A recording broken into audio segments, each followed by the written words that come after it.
Hey everyone, Retro Rogue here, and today we are going to be playing the Stanley Parable. I have absolutely no idea really what this is about, except for the fact that... Oh shit, I just realized, if you look on the front screen, you can see everything going on. Look at the mouse. It goes down and down and down. Okay, well, let's see how this game goes. I heard it's very meta, so let's see. Alright. This is the story of a man named Stanley. We didn't get that from the title. Stanley worked for a company in a big building where he was employee number 427. Employee number 427's job was simple. He sat at his desk in room 427 and he pushed buttons on the keyboard. Orders came to him through a monitor on his desk, telling him what... Why is he only using his pointer finger? And in what order. Stanley's not very good with computers. 427 did every day, every month, of every year. And although others might have considered it soul-making, Stanley relished every moment that the orders came in, as though he had been made exactly for this job. Stanley was happy. I feel like that's only what Stanley life consists of. He has nothing left. And then one day, something very peculiar happened. Oh god, something the plot that thickens. Would forever change Stanley. Something he would never quite forget. He had been at his desk for nearly an hour. He looks so and he sad. That not one single order had arrived on the monitor for him to follow. No one had showed up to give him instructions, call a meeting, or even say hi. Never in all his years. Did anybody ever come say hi to him, though? This complete isolation. Something was very clearly wrong. Shocked, frozen solid, Stanley found himself unable to move for the longest time. But as he came to his wits and regained his senses, he got up from his desk and stepped out of his office. Okay. Now I have control. So come in. Can't do anything. Can I have my cup of coffee at least? No? Okay. 427. Ooh, wait! Nope. But Stanley simply couldn't handle the pressure. What if he had to make a decision? What if a crucial outcome fell under his responsibility? He had never been trained for that. No. This couldn't go anywhere except badly. The thing to do now, Stanley thought to himself, is to wait. Nothing will hurt me. Nothing will break me. This is true, Stanley. And here I can be happy forever. Can you? Happy. Stanley waited. Hours passed, then days. Are you really that happy? Years gone by, he no longer had the ability to tell. But the one thing he knew for sure, beyond any doubt, was that if he waited long enough, the answers would come. Eventually, someday, they would arrive. Did the answers come? Very soon now, this will end. He will be spoken to. He will be told what to do. Now it's just a little bit closer. Now it's even closer. Here it comes. What happened? What's coming? Who's talking to me? Did I just reset the game? Alright. I guess they didn't want me to stay there for years. Let's go out. Let's see what's going on. Nope, can't open up that door. All of his co-workers can't were open gone. up that door. What could it mean? Can I look at that? Stanley decided to go to the meeting room. Perhaps he had simply missed a memo. This office is very messy. No matter how hard Stanley looked, like, he who leaves couldn't find papers? a trace of his computer. co-workers. Damn it! Ooh, 2 cups. Like something just like my boss. Sure, that makes sense. Thank God, why are these people so fucking messy? Ooh, another computer. Can I look on here? No. Okay. Nope. These people are kind of... Yeah. Ooh, what does that say? Awaiting input. Huh? Huh? Can I put a number in? Nope. Can't put anything in. Just have to sharpen my pencil and walk away. Come on. Let me go through the door. Ooh, 415. Oh, I should have gone to 420. Missed out. Sorry, guys. When Stanley came to a set of 2 open doors, he entered the door on his left.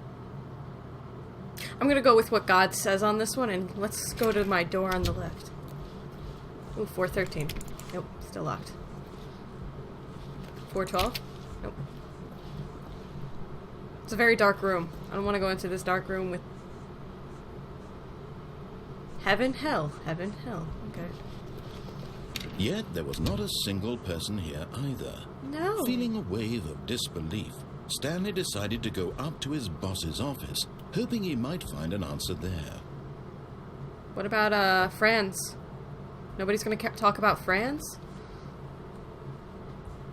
Ooh, look at the little smiley face. We're so happy. Tomorrow. Complete today's unfinished agenda items. Refleet. Okay. Ooh, everyone is unique. You, most of all. I think we can all learn from that sentiment. Hey, who's turning this? Number of slides. Alright. That was odd. Broom closet. Ooh, I can go in there. Stanley stepped into the broom closet, but there was nothing here, so he turned around and got back on track. There's a broom.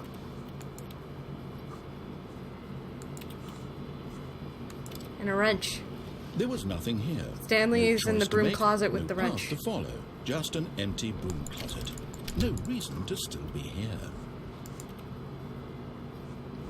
Fine, I'll leave. You happy? You happy? Are you happy now? I'm leaving. I'm walking out. Coming to a staircase, Stanley walked upstairs to his boss's office. No, fuck you. You've done nothing but disappointed me. Let's go downstairs. Yep, I'm gonna die. Am I gonna die down here? There's a red light. Ooh, what's this? Pallet and some packages.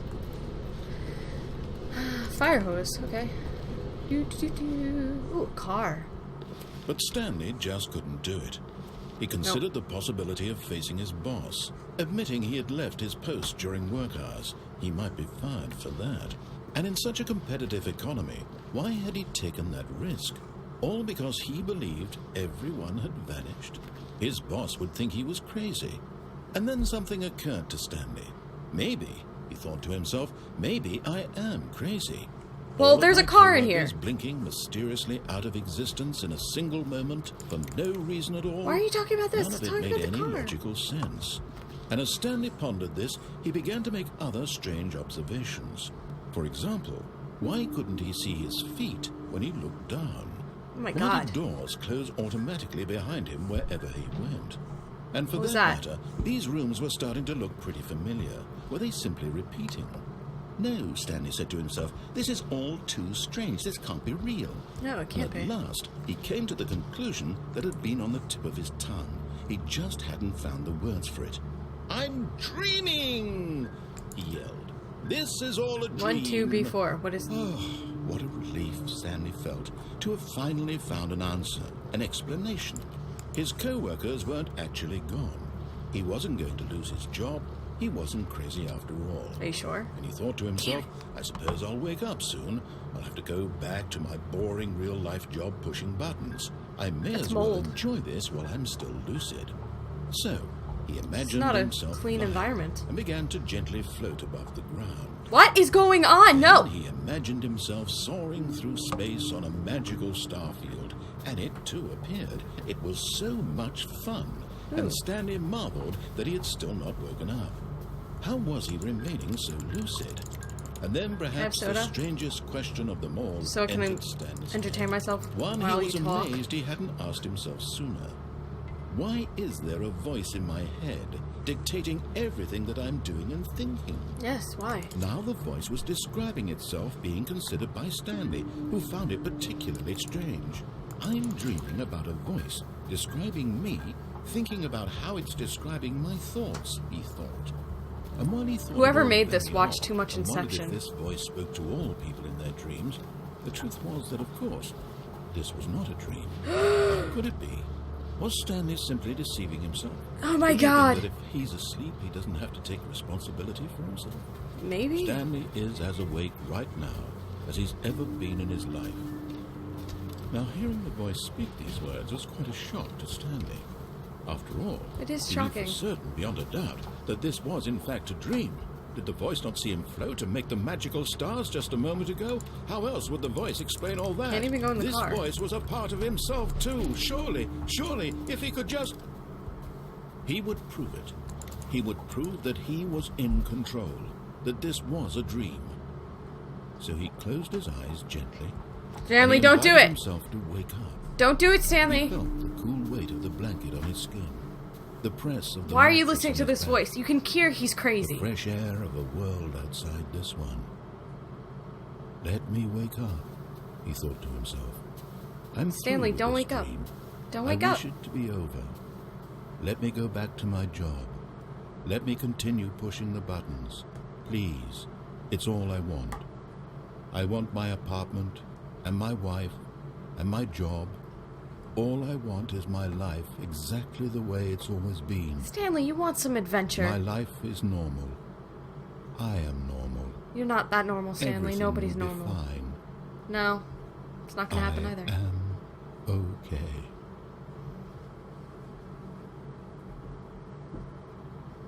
Yeah, you see, you're not okay. Why did you listen to that voice? Stanley began screaming. Please, someone, wake me up. My name is Stanley. I have a boss. I have an office. I am real. Please, just someone tell me I am real. I must Stanley, be real. why would you scream this? Can anyone hear my voice? Who am I? Who am I? And everything went black. Oh god, this is actually terrifying. This is the story of a woman named Mariella. What happened to Stanley? Mariella woke up on a day like any other. She arose, got dressed, gathered her belongings, and walked to her place of work. But on this particular day, her walk was interrupted by the body of a man who had stumbled through town talking and screaming to himself, and then collapsed dead on the sidewalk. And although she would soon turn to go call for an ambulance, for just a few brief moments, she considered the strange man. He was obviously crazy. This much she knew. Everyone knows what crazy people look like. You know what the first thing you do when you find somebody dead on the side of the road, right?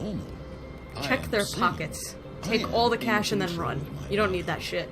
I know what is real Life tip. and what isn't. It was comforting. Criminal to life think tip, this, but it's still a life and tip. in a certain way, seeing this man made her feel better.